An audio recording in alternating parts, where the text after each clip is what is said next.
Ici, au refuge de Gerbet, de très nombreux laissés-pour-compte sont accueillis tout au long de l'année.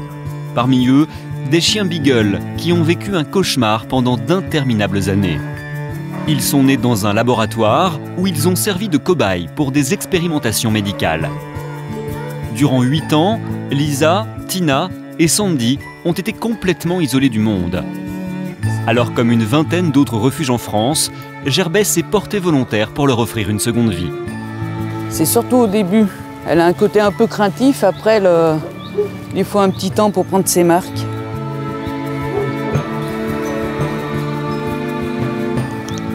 Elles ont 8 ans.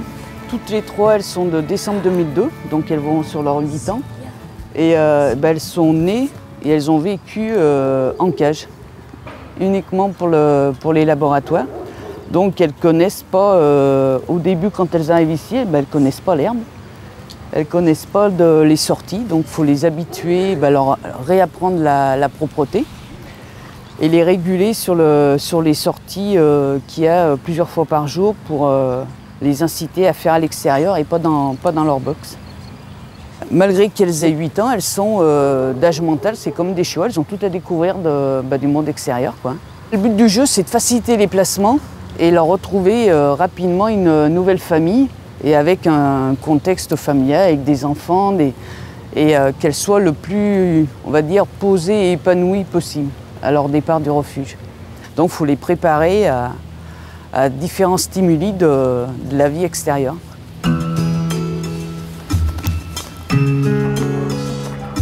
Marie-France Lheureux, présidente du GRAL, le groupement de réflexion et d'action pour l'animal, joue un rôle essentiel dans cette réhabilitation.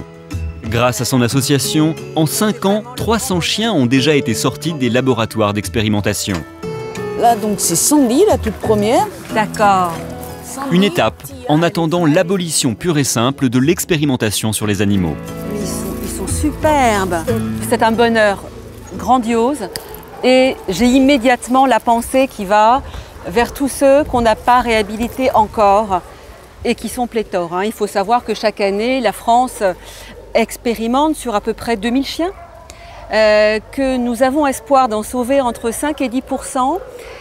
Mais je crois qu'avec ces expériences-là, il faut être très heureux, mais dans un coin de la tête, il faut aussi se dire, ayons une pensée pour tous les chiens qui sont encore dans les laboratoires.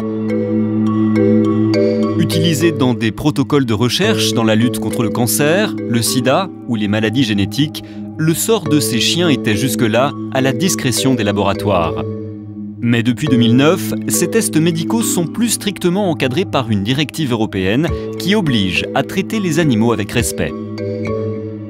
Très récemment, les alternatives n'existant pas, les chercheurs qui appliquaient les protocoles du début jusqu'à la fin euthanasiaient les animaux systématiquement.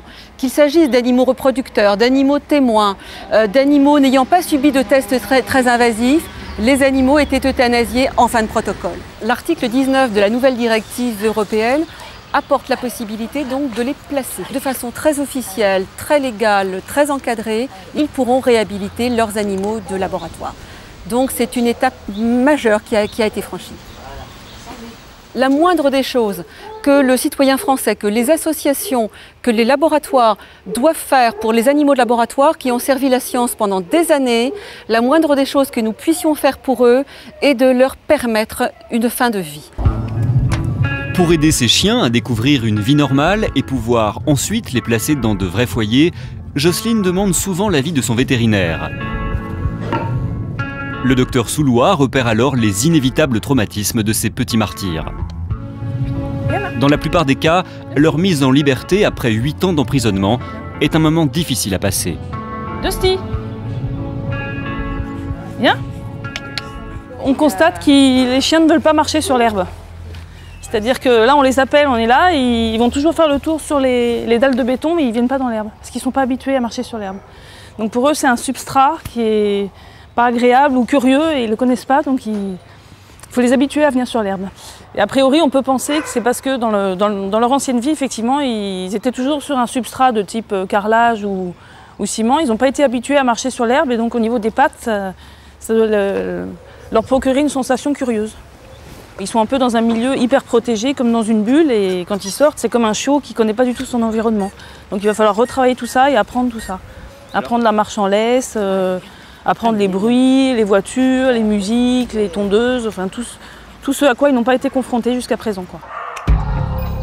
Même si la nouvelle directive européenne interdit toute maltraitance, ces chiens de laboratoire qui vivent captifs pendant de trop longues années sont traumatisés et angoissés. Ce sont des plaies qui sont occasionnées par le chien lui-même, c'est-à-dire qu'il se lèche toujours au même endroit sur les 2 pattes. Donc ils ont tous les 2 des lésions similaires. Et en fait, ce sont des activités substitutives qui correspondent à de l'anxiété et qu'on peut comparer à l'activité de quelqu'un qui se ronge les ongles, par exemple. Donc ça peut correspondre à un stress, à un ennui. Voilà. C'est un signe assez courant en fait chez les chiens de labo. Quand on les fait jouer, quand ils ont d'autres activités à côté, ils le font moins. Donc au bout d'un moment, ça guérit. On va mettre la laisse. Là. Il n'est pas tranquille quand même, hein. Bon, il se laisse caresser, il n'est pas du tout agressif. Il n'a pas de manifestation d'agressivité, mais il a quand même des manifestations de peur. C'est-à-dire qu'il a la queue rentrée, il est plutôt statique. C'est pas pour aller dans le parc. On ne connaît pas trop les protocoles qui ont été effectués sur ces chiens quand ils arrivent en fait, hein. Mais on peut supposer qu'ils ont un rapport à l'homme qui est plutôt un rapport de soumission quand même. Ce sont des chiens très gentils naturellement, les beagles. Billy fait lui aussi partie des rescapés des expérimentations. Arrivé au refuge cet hiver, il a eu la chance de croiser la route de Rémi et de sa famille. Une rencontre providentielle qui a mis fin à 5 ans en laboratoire. On allait à une fête au refuge. Attends. Et après, je suis allée visiter les animaux et j'ai vu le petit beagle. Enfin, il y en avait plusieurs, mais celui-là, il est tout de suite venu pour qu'on le caresse. Et après, quand je l'ai caressé, il a commencé à vouloir sortir. En fait, je me suis dit que je pouvais le prendre. Et mes parents, ils ont dit oui. Allez. Chantal, la maman de Rémi, était un peu inquiète à l'arrivée de Billy. Des craintes vite oubliées. Je me suis dit, qu'est-ce qu'il y a derrière? Comment il va se comporter? Est-ce qu'il va bien s'acclimater? Parce que bon, c'est des chiens qui sont quand même dans les cages tout le temps. Il ne connaît rien. Est-ce que je vais y arriver? Ça a été un peu dur, je le reconnais, pendant 1 mois et demi. Du fait d'abord parce que c'est un chien qui bouge quand même pas mal. Et j'avais d'autres animaux et il fallait que je me fasse un 2e chien à la maison. Mais apparemment, comme toute attente, ça a été très bien. Il a découvert beaucoup de choses. Beaucoup de choses. Déjà, la liberté. Il s'est en allé plusieurs fois et puis il a compris qu'ici, c'était chez lui, déjà.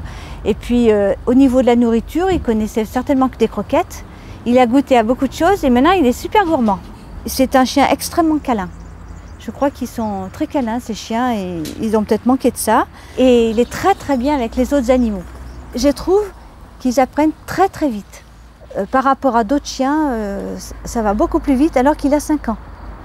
Donc il ne faut pas avoir peur d'en adopter parce qu'ils sont vraiment très très bien. Aujourd'hui, grâce à la mobilisation des défenseurs de la cause animale, dont la fondation 30 millions d'amis, le principe de la réhabilitation de ces chiens est admis et appliqué par un grand nombre de laboratoires publics français. Pour autant, il faut continuer le combat en attendant que la recherche puisse se passer définitivement des tests sur les animaux.